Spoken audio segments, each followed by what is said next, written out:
Sumber Arab dan Yahudi menunjukkan keturah dan keturunannya sebagai orang Semitik yang berbentuk suku Arab yang berbeza dari Ismailiyah dan Qahtan tanpa kaitan dengan bangsa Melayu. Keturah dan anak-anaknya dihormati di Timur Tengah dan tidak ada bukti hubungan mereka dengan peradaban Melayu pada zaman tersebut.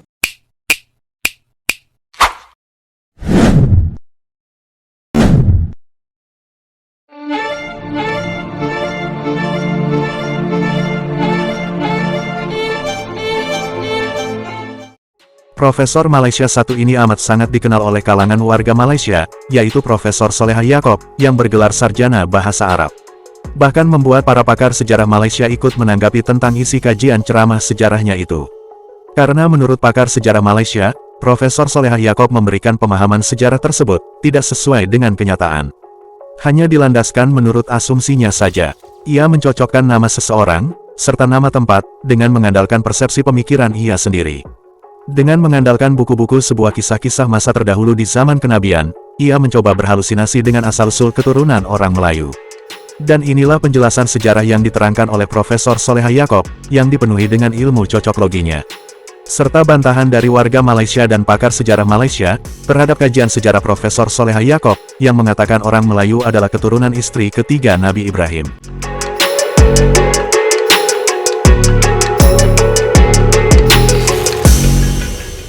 Keturah itu sendiri bermaksud kayu gaharu. Itu bukan nama asal. Nama itu diberikan oleh pendeta-pendeta Yahudi pada ketika itu terhadap wanita ini yang bekerja di rumah Qahtan. Apa maksud Qahtan itu? Ialah ketua bangsa kabilah bangsa Qahtan. Qahtan ini bangsa Arab. Namanya yang sebenar, kalau kita tengok sebenar, ada pandangan-pandangan tertentu tentang ini.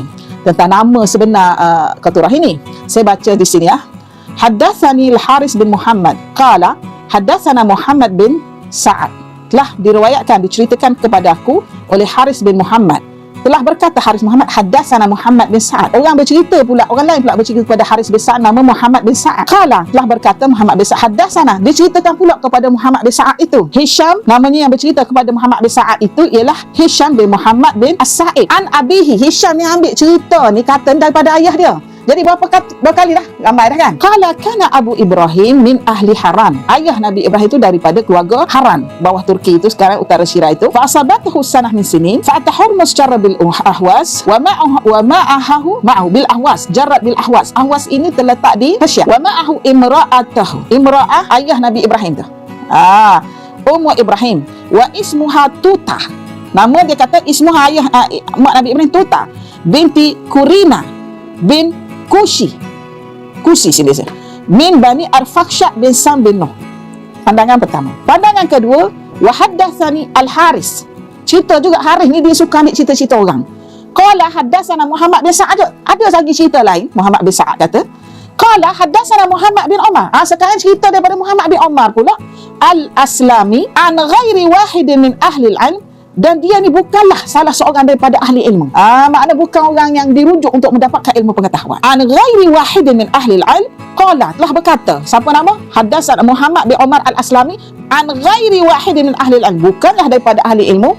Telah berkata ismuha an Muta min wala Afrahim min Arghu min Falih min Abir min Shalih min Arfaksha min Sam min bin Nuh. Wa kana ba'dahu yaqul isma Imtali binti Yaqfur. Ini yang dikatakan daripada Muhammad bin Umar al-Aslami an ghairi wahidin min ahli al-ilm. Bukan salah daripada ahli ilmu. Dia bercampur hadut hadis. Dia kata nama wanita ni adalah An-Muta ataupun dia kata Imtali bin Yaqfur, daripada orang bukan terpelajar. Kalau kita tengok daripada ni, dia punya nasab pun dah pelik. An-Muta bin Wala Afrahim bin Arghu bin Falih bin Abir bin Syaikh. Macam mana ni? Dia pakai camuk tau. Dia punya turutan nasab itu. Ya, turutan nasab. Kemudian macam mana kita nak menyelesaikan masalah ini? Kita nak menyelesaikan masalah ini kena rujuk kepada profesor besar dalam history sebelum profesor history tentang alam kuno sebelum Islam, Arab qabla Islam. Jadi kita jumpa kitab yang ditulis oleh Profesor Jawad Ali. Profesor Jawad Ali dalam bukunya Al-Mufassal Tarikh Al-Arab qabla Islam ada 12 jilid. Setiap jilid itu lebih daripada 700 muka surat. Dan bahasa-bahasanya ialah bahasa klasik, Arab klasik. Orang Arab pun kadang-kadang baca tak faham. Dia nak baca sesuatu itu, orang pembaca itu atau pengkaji itu dia mesti ada khalfiyah, tarikhiyah. Dia mesti ada background of the history pada alam Mesopotamia. Kalau dia tidak ada benda tu, dia tak boleh, dia fail untuk baca kitab-kitab turas. sama ada Tabari, Ibnu Ashur, kitab Jawad Ali hatta sekalipun. Di sini kita nak menyelesaikan masalah ini. Bagaimana Profesor Jawad Ali kata? Faja'alu laha nasaban wa lam yarid lahu zakaru fit Taurat. Ikhtalafu fihi aidan. Maknanya ahli-ahli bijak pandai, scholars, pendeta Yahudi, scholars tafsir mufassir Arab semua, Islam semua, ikhtalafu fi akhbariha wa harrafu fiha, dan ada mereka itu meletakkan dia bukan di tempatnya, harrafu, menyeleweng pandangannya, ya. Faja'alu laha nasaban, mereka yang jadikan wanita ini nasab. Nasab apa? Walam yarid lahu zakaru fit Taurat. Ikhtalafu fihi aidan, mereka itu berkhilaf, tidak bersepakat. Fasara yaqtan walid qaturah fi khabar, maka disebabkan tak tahulah di mana wanita ni, siapa ni wanita ni, maka mereka kata senang-senang kita letak dia anak Yaqtan je lah. Yaqtan ni pembesar Arab yang ada di Palestin pada ketika itu. Dia kata apa? Fasara Yaqtan walid qaturah, jadikan Yaqtan itu ayah kepada Qaturah, seolah-olah Yaqtan itu ayah angkat Qaturah. Fi khabar, maknanya khabarnya apa? Maksudnya pada cerita-cerita. Al-akhbar itu ahli riwayah, ahli tarikh. Pada cerita-cerita, kalau kita tengok dia buat Tabari, maklumat tentang fi khabar Qaturah, fi khabar ini muka surat rujukan footnote nombor 4, Tabari juzuk 1 muka surat 159, dan terdapat juga dalam Al-Kamil juzuk 1 muka surat 48. Okey. Wasara yakfur al-maftur, dan juga dikatakan yakfur, nama yakfur, dan juga maftur, huwa waliduha, ayah kepada, ada juga mengatakan ayah Qaturah ni namanya yakfur, ada juga mengatakan maftur. Saya rasa ini masalah dialek, ya. Dialek orang yang menyebut tu bukan berasal daripada satu tempat, bertempat yang berlainan. Huwa waliduha fi khabar akhar. Di catatan yang lain ada pula kata ayah dia ni namanya yakfur atau maftur, bukan Yaqtan tadi. Maknanya Yaqtan tadi hanyalah andaian yang diberikan oleh ahli-ahli akhbar ataupun ahli sejarah sahaja. Wasara Afrahim bin Arghu bin Falikh huwa waliduha, ada pula kata Afrahim bin Arghu bin Falikh, maknanya tadi yang kata ghair ilmi tadi, daripada pandangan yang bukan orang bijak pandai yang disebut tadi dalam Tabari itu. Kemudian huwa walid fi khabar akhar aidan. Okey, wa ju'ilat arabiyyah minal arab. Siapa ju'ilat ni kalau dalam bahasa Arab dipanggil majhul. Maksudnya gini, passive work, makan, aktif, dimakan, pasif lah. Jadi ada orang lain mengatakan dia itu diarabkan, maksudnya dia bukan Arab. Nampak tak? Maksudnya dia bukan Arab. Kalau dia Arab, penulis-penulis Arab terlalu taksub dengan mereka, dengan bangsa mereka, dia tidak akan kata ju'ilat Arab kalau orang tu Arab. Maknanya wanita ini bukan Arab. Jadi kalau yang ada dakwa kan, ada yang didakwa mengatakan dia adalah Mesir ke Sudan apa dia apa, yang Mesir kan barbar ke apa semua daripada Jordan. Bukan, ini dah sebut dah. Ju'ilat Arab, maknanya dia ajam, dijadikan Arab. Okey. Tatakallam bihadzal lisan al-Arab al-ma'ruf.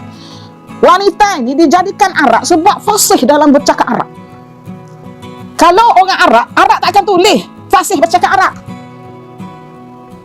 Wanita ini adalah wanita ajam, bukan daripada semenanjung Arab. Ya. Waqilah, dikatakan lagi, inna ismaha Anmuta. Anmuta ni digesahkan oleh Profesor Jawad Ali, maknanya dia dah baca dah benda ni. Rujukan dia apa? Anmuta au Imtali. Muka surat apa? Dia punya rujukan Tabari juzuk 1 muka surat 159. Boleh rujuk siapa-siapa rajin. Jadi maksudnya di sini betul lah yang saya kata. Anmuta atau Imtali tu, nama mak Nabi Ibrahim ni ada yang sah, yang disetujui ramai. Ada dua. Sama ada yang kita sebut tadi, Nuta, dia panggil Tuta binti Kurina bin Kusi. Satu lagi Amsalai ataupun Amsala. Dia sebut itu. Itu nama tu. Yang saya tak dalam Janaji Amsalai. Tapi pandangan lain kata Tuta bin Kurina bin Kusi. Jadi dengan pendedahan ini kita boleh membuat kesimpulan bahawasanya Qaturah itu nama lain sebagaimana yang disebut oleh Profesor Jawad Ali ini, bahawasanya adalah Anmuta atau Imtali binti Yakfur atau binti apa-apa itu, Yaqtan itu atau Maftur, itu pandangan ada khilaf. Tetapi Jawad Ali sendiri rujuk kepada Tabari ni yang tadi. Maksudnya di sini, jawab Ali tak pakai pandangan daripada yang ghair ilmi tu. Daripada Sabah? Dari Sabah hadis qala hadatsana Muhammad bin Sa'ad qala hadatsana Muhammad bin Umar al-Aslami. Dia tak pakai pandangan Muhammad Umar bin Aslami kerana min ghairi ahli ilmi. Sahabat-sahabat, hari ini kita nak buat satu reaction berkaitan tentang kritikan-kritikan pada seorang pensyarah bahasa Arab yang kerap bercerita tentang hubungan bangsa Melayu dan juga Yahudi. Bahkan dikatakan bahawa orang Melayu ini berasal daripada nenek moyang daripada isteri ketiga Nabi Ibrahim yang bernama Keturah. Ditulis oleh Helmi Effendi. Helmi Effendi sebut kepincangan dalam kertas kajian Dr. Solehah. Ada macam-macam blog Dr. Solehah petik sebagai sumber kajian. Antaranya dalam percubaan beliau nak membuktikan bahawa kapal Nabi Nuh berusia sekian-sekian, tetapi beliau petik daripada sumber blog moflick.wordpress.com. Kenapa blog macam ni boleh terlepas masuk dalam kertas kajian doktor? Juga di bahagian rujukan, doktor meletakkan Wikipedia dan Britannica sebagai sumber bacaan. Seharusnya sumber blog, wiki dan Britannica ditolak dalam pengkajian. Doktor sebagai pensyarah yang ada PhD tak akan tidak memahami tentang penting sumber dalam penulisan ilmiah. 2. Kemudian, doktor kelihatan cuba menafikan perkaitan bahawa orang Melayu ialah penutur Austronesia. Saya mengalami kesukaran untuk mencerna hujah doktor. Antara hujah doktor ialah dengan menimbulkan pelbagai teori asal-usul bahasa Austronesia ini untuk menafikan bahawa orang Melayu bertutur dalam bahasa ini dan merupakan orang Austronesia. 3. Saya menjangkakan doktor mempersembahkan kepada saya penafian dari sudut ilmu linguistik misalnya. Cuba memisahkan bahasa Melayu dari rumpun Austronesia dan sebagainya dari sudut fonologi, morfologi, perkongsian kognat, suku kata, persamaan pembinaan sintaks ayat yang menjadi identiti bahasa Austronesia. Tapi sayang, topik ini tak disentuh pun yang seharusnya disentuh kalau doktor nak mencabar asas bangsa dan bahasa Melayu ialah penutur keluarga bahasa Austronesia. Malangnya doktor cuba mengaitkan orang Melayu dengan orang Aryan atau Timur Tengah sambil menyelitkan kisah Keturah yang dikaitkan dengan Champa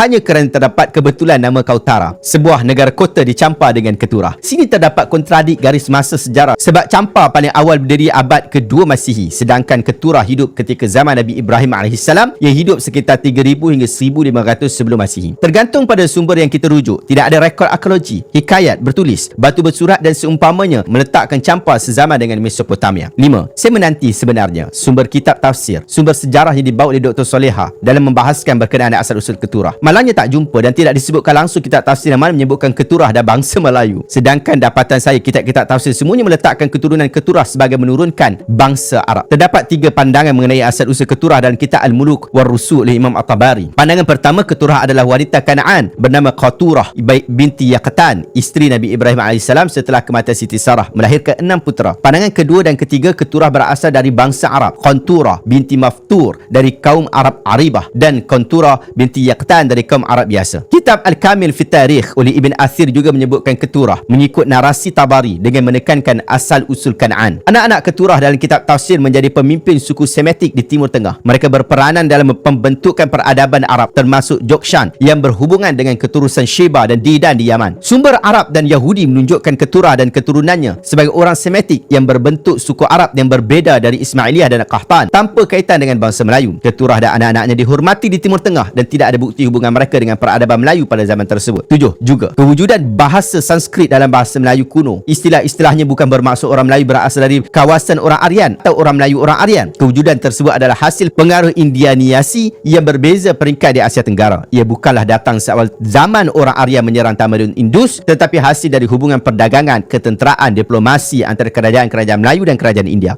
Teori kedatangan Hindu-Buddha di alam Melayu sama ada dibawa orang Brahmin, Ksatria, Waisya atau orang kita sendiri ke India dan membawa ajaran tersebut, semuanya tidak ada kaitan dengan orang Aryan yang menyerang Indus. Dari sini sahaja saya simpulkan adalah tidak berasas menolak orang Melayu sebagai penutur Austronesia hanya kerana pinjaman bahasa Sanskrit yang wujud dengan mendakwa bahawa orang Aryan sudah sampai lama di sini. Saya menantikan bidasan saya ini dibidas, ditolak, dikritik oleh sesiapa sahaja. Saya meraih keterbukaan ilmu. Kalau anda ada bukti tamadun Melayu sezaman dengan Mesopotamia, orang Melayu ada darah Aryan dan Keturah, mampu menafikan perkaitan Melayu sebagai penutur bahasa Austronesia, saya sangat menantikannya sebab kertas kerja Dr. Solehah ini adalah penuh dengan kepincangan sejarah yang bukan saja tidak menjawab, malah meninggalkan 1000 persoalan lagi. Wallahu ta'ala. Sebab itulah isu yang saya rasa sangat penting untuk kita fahami pada hari ini. Sebab selagi mana pensyarah-pensyarah kita, orang-orang akademik kita tidak kekal di dalam disiplin akademik, iaitu memastikan rujukan-rujukan itu adalah rujukan yang valid, yang boleh dipercayai PHDI, maka kita akan berada dalam masalah yang cukup besar. Oleh sebab itu, sahabat-sahabat, para ahli akademik, saya tahu ramai daripada kalangan penonton-penonton kita adalah golongan ahli akademik. Pastikan anda menggunakan kaedah-kaedah akademik di dalam perbahasan. Apatah lagi dengan gelaran anda profesor, dengan gelaran anda doktor, anda ada PhD, kerana anda ada kredibiliti merujuk rujukan yang utama terhadap hal itu. Tetapi kalau seorang pensyarah yang hanya sebut sahaja apa yang dia mahu, sebut sahaja apa yang dia fikirkan, satu hipotesis yang hanya dia buat tanpa ada sebarang proven, tanpa ada sebarang bukti yang nyata, maka ini sudah perlu diperhatikan.